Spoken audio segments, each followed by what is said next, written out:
Às terças-feiras é dia de receber a psicóloga clínica, Joana Amaral Dias. Joana, muito boa tarde, bem-vinda. Olá, Janete, obrigada. E estes novos dados que foram divulgados e que nos falam aqui, de facto, da obesidade, mas no contexto infantil, de crianças e jovens, é quase que um ponto de partida também para o teu tema inicial de hoje e que envolve uma polémica que trouxe, de facto, aqui à discussão a forma como se encara a obesidade versus a autoestima. E se calhar, como ponto de partida, faria esta pergunta: se de alguma forma, de facto, a felicidade das pessoas está dependente ou sequer associada aos quilos a mais.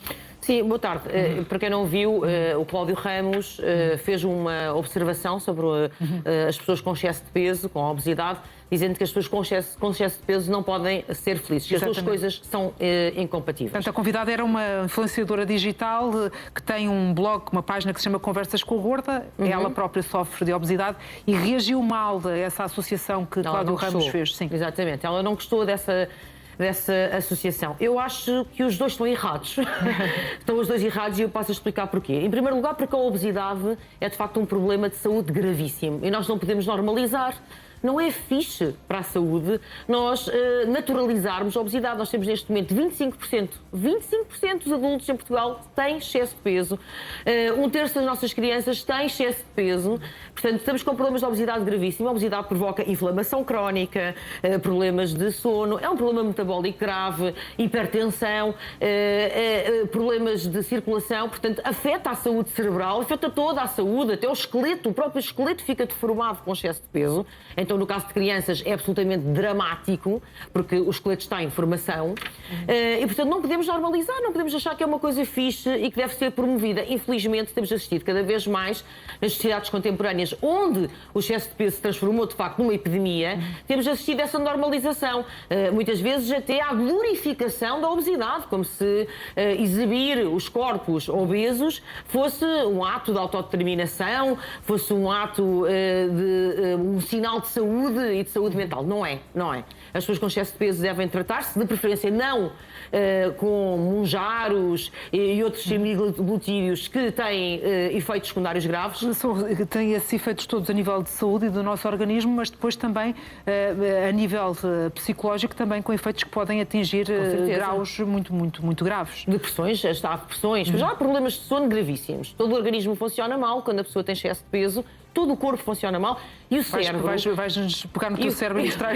Não vou pegar ele, mas o cérebro comanda em tudo. É aqui no cérebro que estão os centros do apetite. É o cérebro que comanda a fome. A fome e o apetite, que são duas coisas diferentes. E, portanto, quando nós estamos a falar de pessoas com excesso de peso e que comem desmesuradamente, que comem demasiado... Pronto, salvo raras exceções. Há exceções onde as pessoas, de facto, têm problemas endócrinos, hormonais, etc. Mas são absolutas exceções. Quando nós estamos a falar disso, é o cérebro que está afetado, é o nosso computador central. Portanto, não podemos normalizar. E como eu estava a dizer, além de problemas de sono, que são super comuns, com pessoas com mais de 100 quilos, vamos pôr assim os 100 quilos como aquele limite, temos também depressões, problemas graves de ansiedade, porque são raras as pessoas que vivem bem com o seu corpo e que vivem com o seu peso. Porquê? Cansam-se facilmente, muitas vezes o excesso de peso está associado também a grandes níveis de sedentarismo.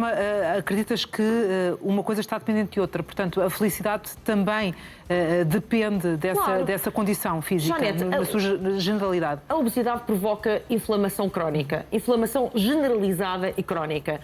Qualquer tecido, seja o tecido dos olhos, do cérebro, dos músculos, do fígado, que esteja inflamado, está a funcionar pior, está a funcionar mal. Portanto, a obesidade é um problema de saúde.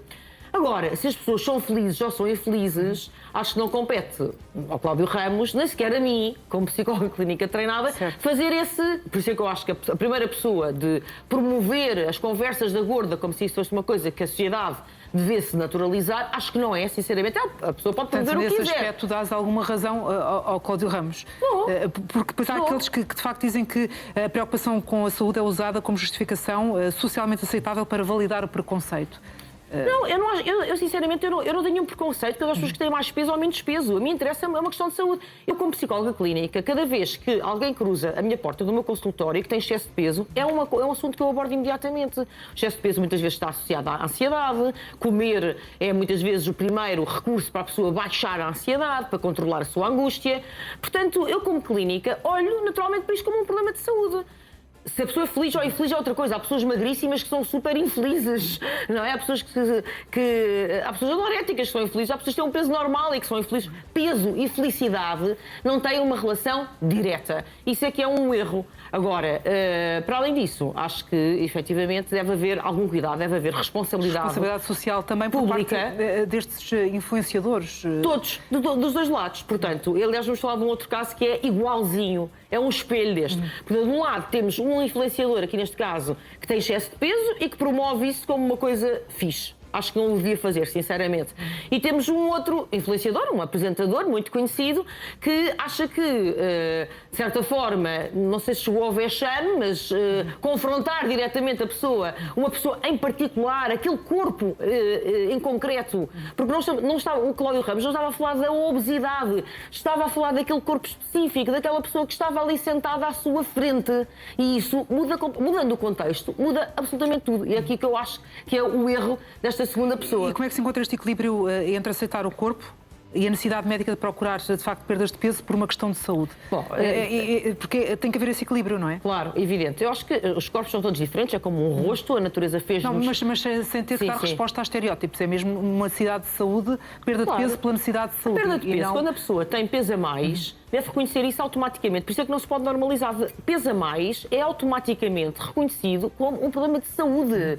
Que, aliás, está na base, hoje em dia, discute-se na comunidade científica, a Janete, inclusivamente, que os síndromes metabólicos, a obesidade é a desregulação metabólica por excelência, são a madrasta, se quiseres, da maior parte das patologias de hoje em dia. Desde os AVCs, hipertensões, cancros. Há imensos cancros que estão associados a desregulações metabólicas. Portanto, nós temos que enfrentar isto como, de facto, um problema de saúde. A pessoa tem peso a mais. Deve, obviamente, consultar o seu médico e procurar um programa de redução de peso. Deixa-me só deixar uma nota. Sim. Eu sei que também está normalizado agora as injeções, mas atenção, que a maneira saudável e normal de perder peso é simples e básica. Não há nenhuma panaceia. Chama-se fechar a boca.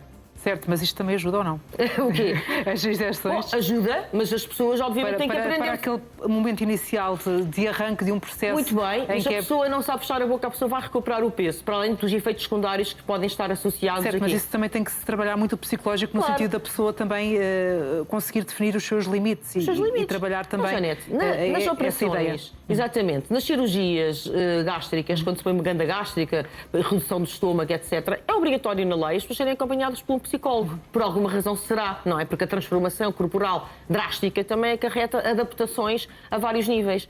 E, portanto, em relação a estas injeções, cuja perda de peso também pode ser igualmente drástica, certo, o mesmo se devia acontecer. Trabalho multidisciplinar, uma espécie de aprendizagem, nascer de novo, não é? É mesmo isso. Muito bem.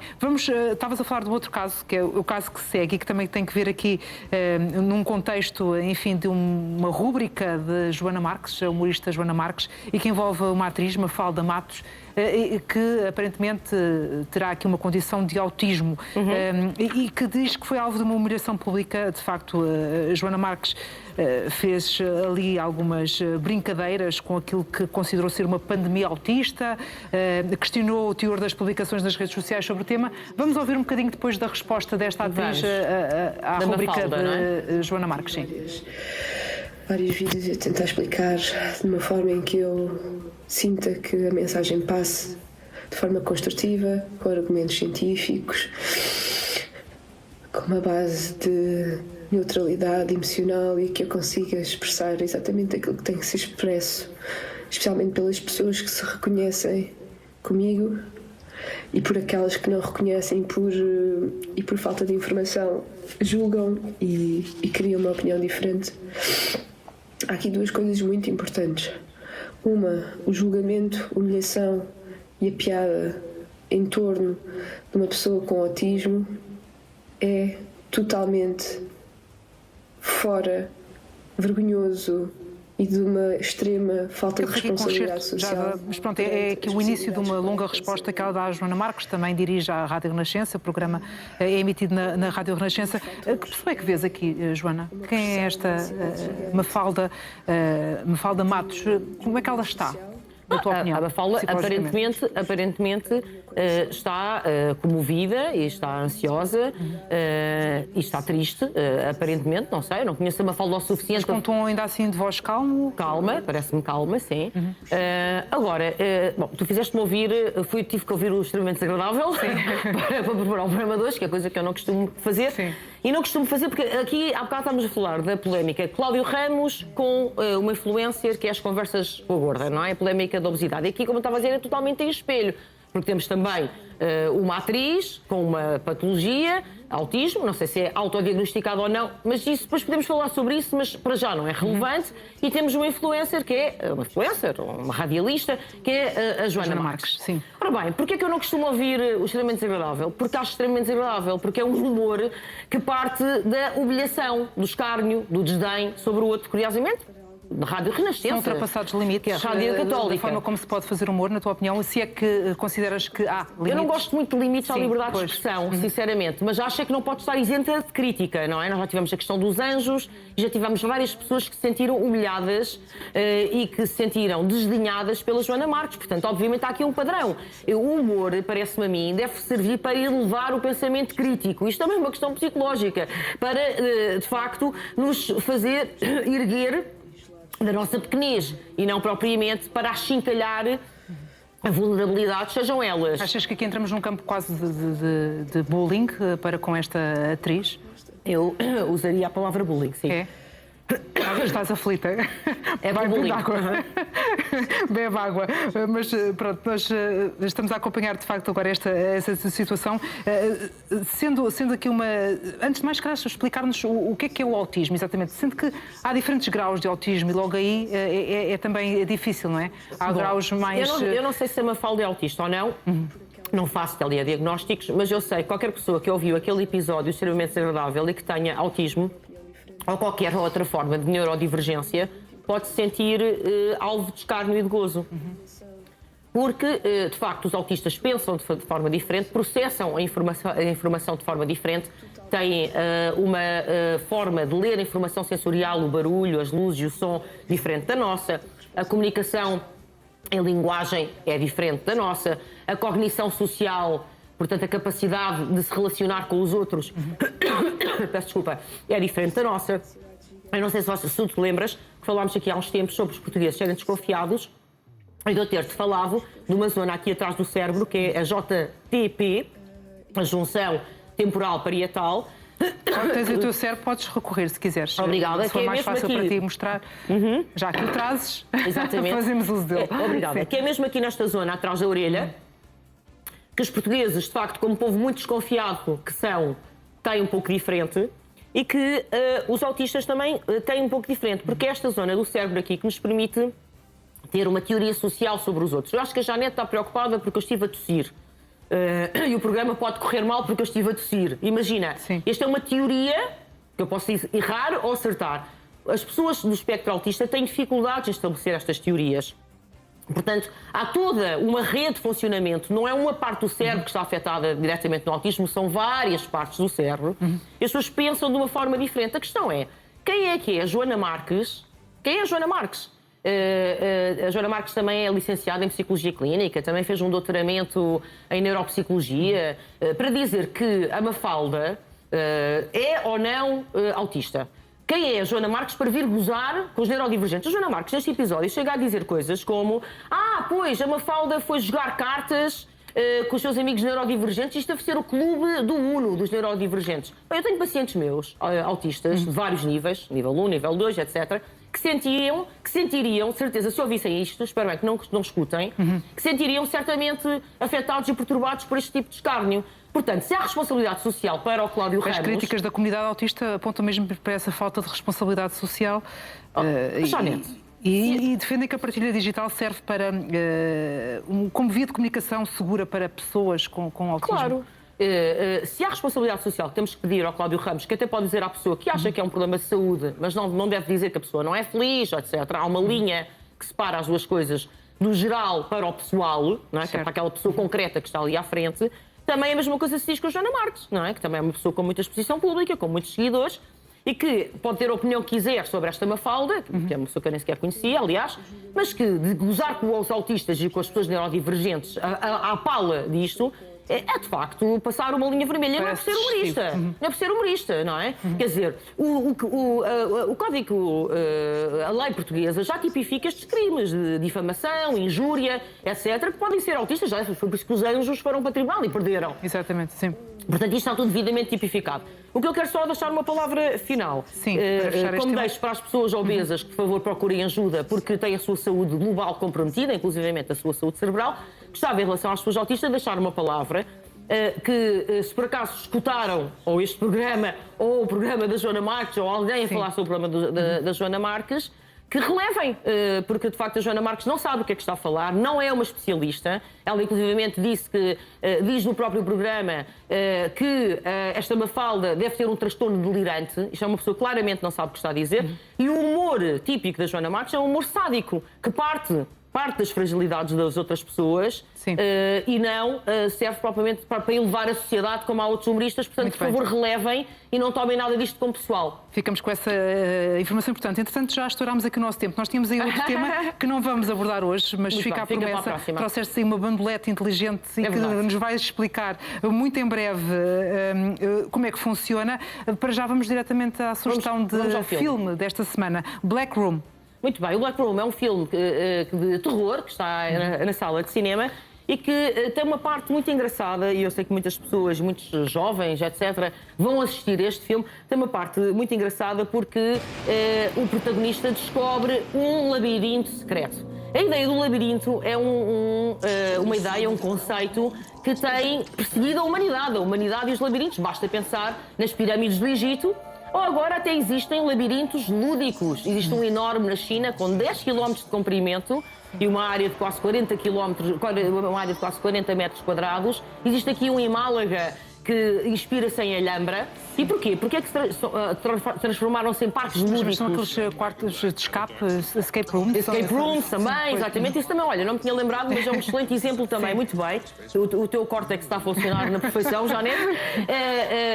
Mas isto para dizer o quê? Que é muito importante esta ideia do labirinto, porque nós temos, não são os olhos que nos permitem a orientação espacial espacial em concreto, não são os olhos, é o nosso cérebro, sobretudo numa zona que eu gostava de mostrar, eu pedi à produção para mostrar uma imagem, que é o córtex entorrinal, que é uma parte mesmo ao pé do hipocampo. Se mostrarem a imagem eu vou indicar, que é o nosso GPS interno, é o nosso GPS, que nos permite ter as coordenadas. Aqui está, o hipocampo é ali aquela zona azul, que parece um cavalo marinho. Embaixo temos aquilo que é a entrada para o hipocampo. O teu cérebro também. Exatamente. Talvez, depois vou mostrar aqui, é mesmo aqui embaixo. Tens que o abrir, não é? Exatamente. Posso abri-lo e mostrar. É mesmo aqui embaixo, nesta zona aqui embaixo. Aqui se calhar até se vê melhor, por acaso. E nesta zona aqui embaixo do cérebro, nesta zona aqui embaixo. Muito bem. E o córtex entorrinal é muito interessante porque funciona como um GPS. E eu queria chamar a atenção, porquê? Porque eu cada vez mais vejo as pessoas a porem GPS no seu carrinho ao para ir a pé por tudo e por nada. Erro fatal. Estamos a fazer o cérebro preguiçoso. Isto aqui tem que ser estimulado todos os dias, é como um músculo. Portanto, todas estas muletas que nós vamos arranjando, inclusivamente o tal GPS, acabam por... Bom, então, aquilo que não é usado fica em obsolescência. Até há para tudo e para mais alguma coisa hoje em dia, não é? Exatamente. Não, eu vejo pessoas a porem GPS para ir para casa. Eu digo assim, mas não sabes o caminho de casa? É para ver se está a trânsito. Para controlar o trânsito, os caminhos alternativos. Então, liga o GPS só para ver se está a trânsito e volta a desligar. Portanto, o GPS precisa de estímulo. Labirintos é uma ótima diversão. Muito bem. Aliás, até existe em papel, por alguma razão, não é? Naquelas coisas dos jornais, sim, não é? Sim. Não sei se para as crianças desde pequenas. Portanto, é um ótimo estímulo. Por favor, usem-no, usem os labirintos e usem o cérebro, que ajuda muito. Muito bem, Joana. Muito obrigada. Obrigada. Uma boa semana.